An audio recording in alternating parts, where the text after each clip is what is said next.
India-Russia relationship is a strong relationship. It is seen as a factor of stability at a time of great geopolitical flux. With me is the Russian ambassador to Delhi. So welcome to WION. And my first question to you is on the G20 summit. India is going to host the summit in less than 10 days now. How do you see India's presidency of the G20 grouping and the issues India has raised? Thank you, Siddhant, for inviting me. We regard the Indian presidency in the G20 grouping as one of the most significant developments and events of the current year. We have been very closely engaged with the Indian presidency and with the member countries on the agenda that India has proposed, have come out very strongly in support of the priorities of the Indian presidency. On all the issues, we support the focus of the group and of the presidency of India in the grouping towards elevating the role and enhancing the potential of the so-called global south in world affairs, in global governance. This is something that India stresses, and we fully support her actions in this direction. We have supported the initiative to make the African Union a full-time member of the G20. There are various topical issues on the agenda, like the climate change, like the global governance, the governance in global finances, like the tackling of various crises in the world, in the economic sphere, in climate, as I say, tackling the debt burden that has been very substantial, especially as regards the developing world. We hail and support the initiatives as regards the such spheres and areas like digitalization, something that India puts focus on, like regulation and regulation of digital currencies, like startups, support. And so we appreciate the proposals and the initiatives that India has put forward, and have been very supportive of them, and are very hopeful that I would even put it like we're convinced that the presidency will be a very successful one. So what is Russia doing to make sure that the Indian presidency will be successful? Are you hopeful that there will be a joint statement? Because it looks like there is a division, the G7 on one side, Russia and China on the other side. So do you expect a joint statement coming from the summit? Because while the conversations are going, India is hopeful that there will be meeting of minds. We are hopeful of that too, and have maintained that G20, as it has always been, should focus on economic and financial matters, on economic and financial cooperation, and should not take up on itself the geopolitical issues. For that, we have the United Nations. Obviously, the issue of the Ukrainian conflict is in the agenda currently. Our approach is that it shouldn't be there. This is not the place to discuss political issues such as the Ukrainian one. The deliberations and the decisions of the G20, as we know, rest on consensus. It's a consensus-based grouping. And there is a consensus on all the topics of the agenda, except the Ukrainian one. And if there is no consensus on that, then obviously there shouldn't be a place for this particular issue and for similar issues on which there is no consensus. However, the G7 countries in the first place and continue to insist on including this topic into the agenda, thus disrupting the discussions and the reaching of consensus within the G20. We are very much open in this process of consensus building. But on this particular issues, there is no one. There is not one. And the way forward would be, a solution would be to remove this item from the agenda. But as I say, the G7 continues to insist on that, and obviously we have not been able so far to find a solution to that. Mm-hmm. However, we are hopeful that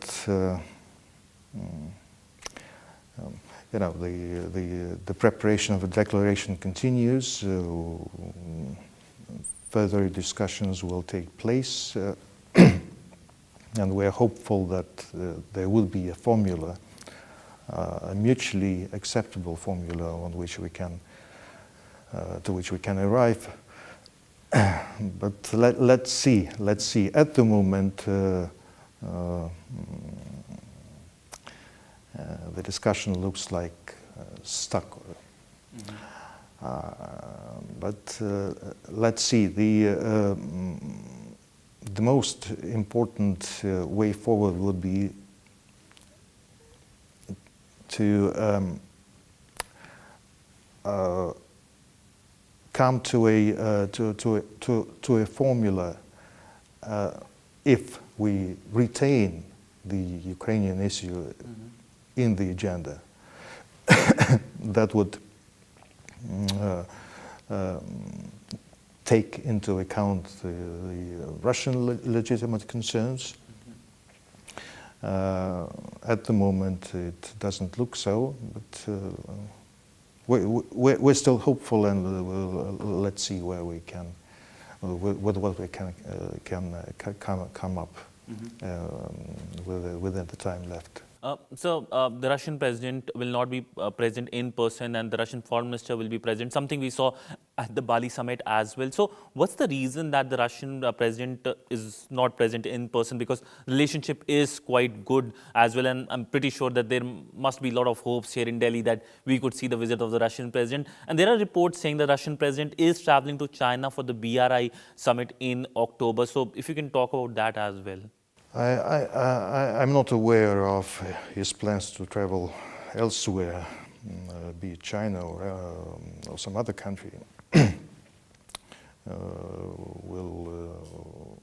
We'll know about that in due course. But I'm not aware of any such plans at the moment. As far as the G20 summit is concerned. We're looking forward to President Putin's participation in the summit. Had accepted the invitation with gratitude. Yesterday, as you know, there was a telephone conversation between our leaders, and my president explained to the Prime Minister the motives and the reasons that made him unable to come in person. We appreciated such an opportunity to directly conveying to the Indian Prime Minister the reasons for which the presidents would stay back. Obviously, the situation, the current situation, doesn't permit the president to travel, and he's required back home. So now asking a very broad-based question, now moving on to the relationship bit. How do you see the India-Russia relationship currently? How would you characterize the relationship, if you can talk about it briefly? This is a very comprehensive question. This could become like book as well, but that is why I said briefly, sir. We can speak about it at length. I would say that the relationship between Russia and India is one of the most advanced and comprehensive ones. Very diversified, historical one. Our friendship has a legacy to it. We are very proud of this legacy. We actively communicate with each other and cooperate in all possible spheres and areas, be it politics or economy or people-to-people contacts, culture, education, science and technology. There are various action plans and roadmaps. Intergovernmental commissions are working, joint working groups, and many other tracks, numerous tracks. What I would like to point out, however, is that the relationship we have is characterized by one very specific and very valuable asset, and that is trust. Mm-hmm. Because, you know, when we speak of trust, we can call the relations trustworthy, and India has trustworthy relations with other countries. We have very advanced relations with other countries besides India. But the Russia-India relations stand out for these characteristics because we have proved, not by words, but by actions to each other, have proved the support of each other at the time of crisis. And this is very important. Words ultimately don't matter, actions do. Mm-hmm. And such level of relations one cannot gain and reach overnight. Mm-hmm. Even a decade is not enough. Mm-hmm. There should be a legacy to that, a legacy of actions, mm-hmm. a history of actions, and this is something that makes our relationship a unique one. We and India has a unique relationship with other countries for various by various characteristics, but ours is also unique for this particular reason, for the reason of trust that has been displayed and gained by us through actions. This is something that we very much cherish. So now coming to the segment of the relationship, trade is one segment which has seen an increase in the momentum. We saw the trade reaching a substantial portion, something that has been lauded by two sides. If you can talk about if the momentum in the trade aspect continues, and also there is a concern as well over the trade deficit issue, something that the Indian side has been raising. If you can talk about how you are allaying that concern. The momentum is very much increasing. As you know, we have become one of the fourth major trade partners of India. Currently, the trade volumes stand at around more than 40 billion annually, and it's on the rise. We have increased the volumes of trade threefold if we take the first half of the current year. It's on the rise still. The Indian exports are on the rise as well. Although, as you correctly said, there is this huge disbalance in trade, and we are looking at further increase of Indian exports towards Russia. Something that we anticipate and are hopeful of, considering that the interest that we register, the interest of India to increase its exports to Russia is very obvious. The interest of various Indian companies to do business with Russian counterparts is very obvious. It is very evident the other way, in the opposite direction, and that is on which we are now focused, and something that we discuss between the governments, and something that towards which we encourage the private companies, the private players from both sides to participate and to be more active. There is an obvious interest, and we are hopeful that it would become it would result in the increase of exports and in the increase of investments cooperation as well. There are very huge opportunities for the increase of Russian investments in India, and the Indian investments in Russia, in particular, at the current stage. The opportunities are huge for the Indian business in Russia.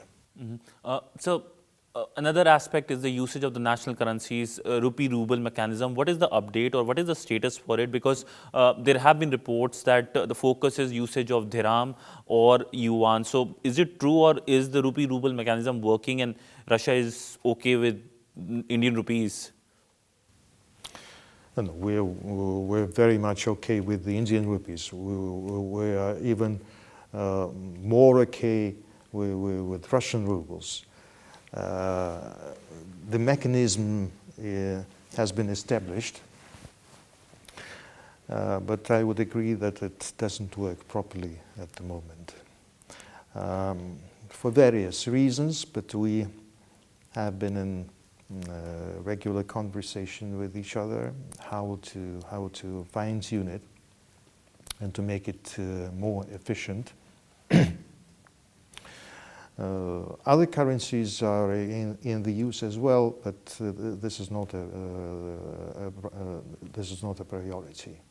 We are keen to make the ruble-rupee mechanism a working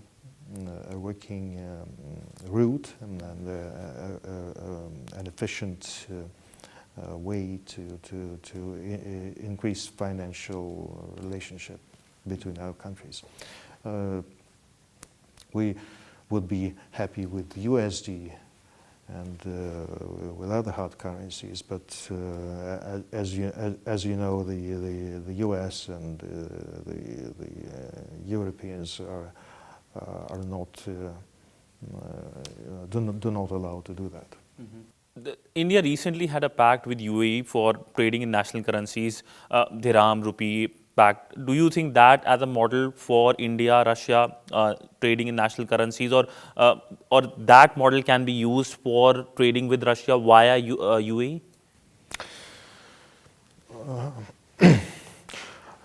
Frankly, I don't think so that it should be a major route for our financial relationship for the transactions between our countries. What we, however, welcomed and took notice of is the agreements and the prospects of the use of UPI system in the UAE, right? The same can be very fruitfully applied in our bilateral relationship. We have similar system in Russia. We have an alternative, a similar system similar to RuPay, and the increase of the use of the Indian systems of RuPay, of UPI in Russia, and of our systems as India would be a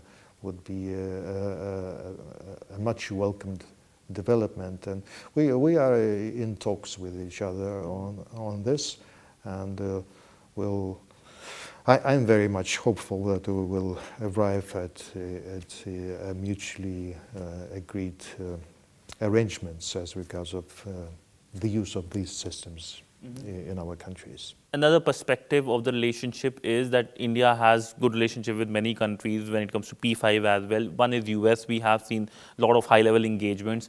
Do you think a strong India-US relationship could impact a historic and another strong relationship, that's India and Russia relationship?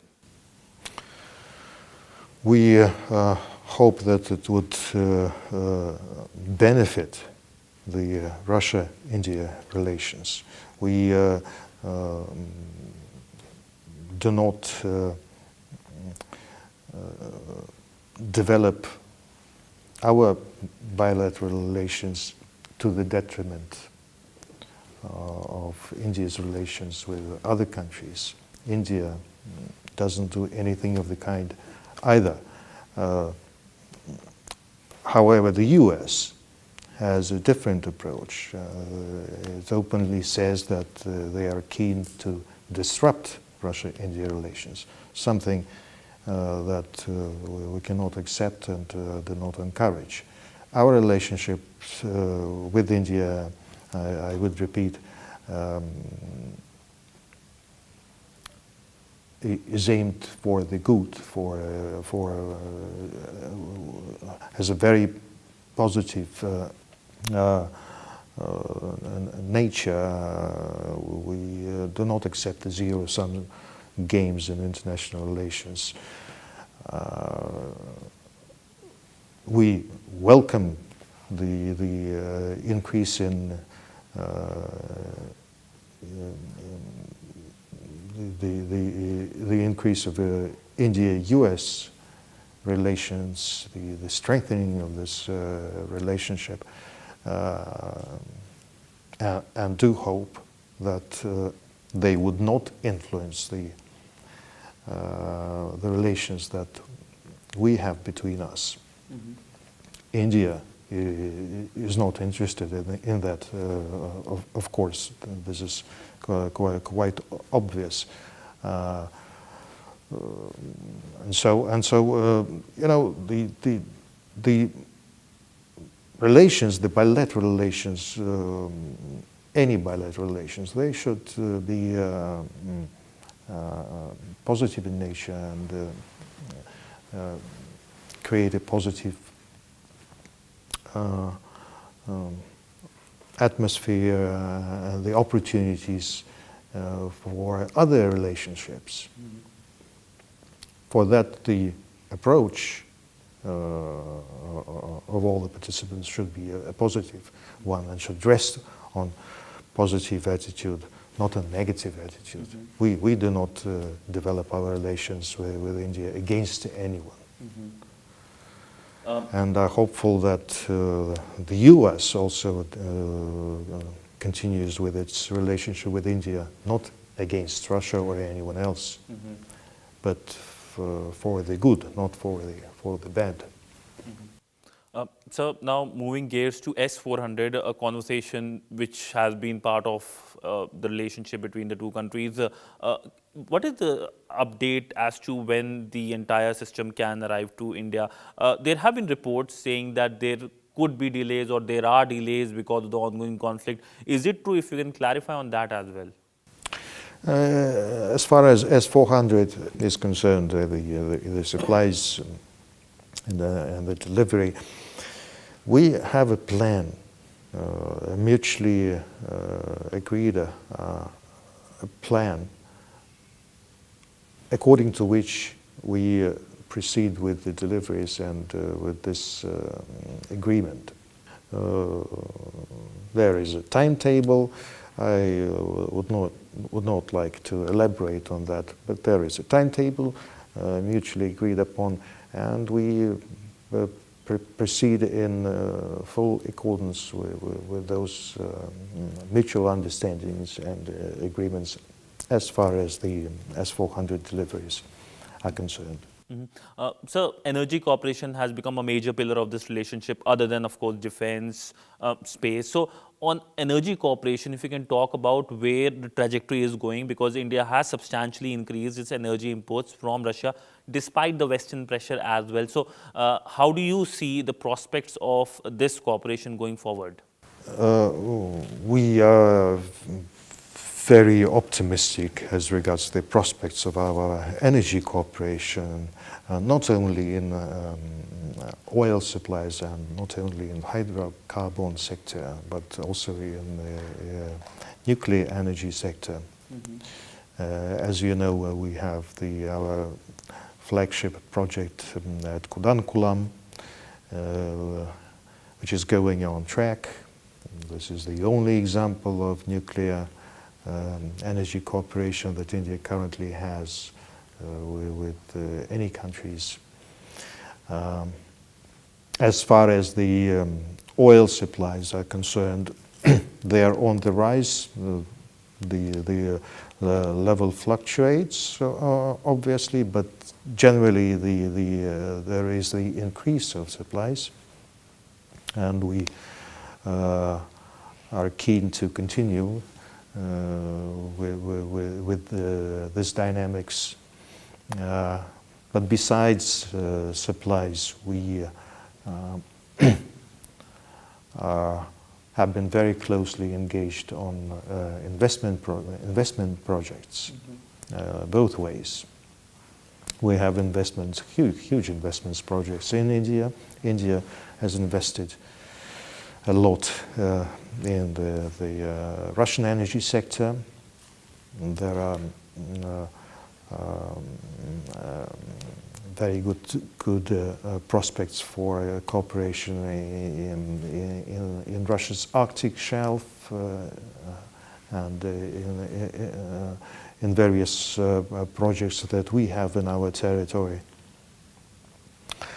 And so this is one area and sector of our cooperation that has one of the brightest prospects. Mm-hmm. Well, thank you so much, sir, for speaking to WION. It was a lovely conversation and very comprehensive conversation encompassing all aspects of the relationship. And this is a relationship that has been in positive trajectory and will be in positive trajectory. Thank you so much, sir, for speaking to WION. Thank you, Sirhand.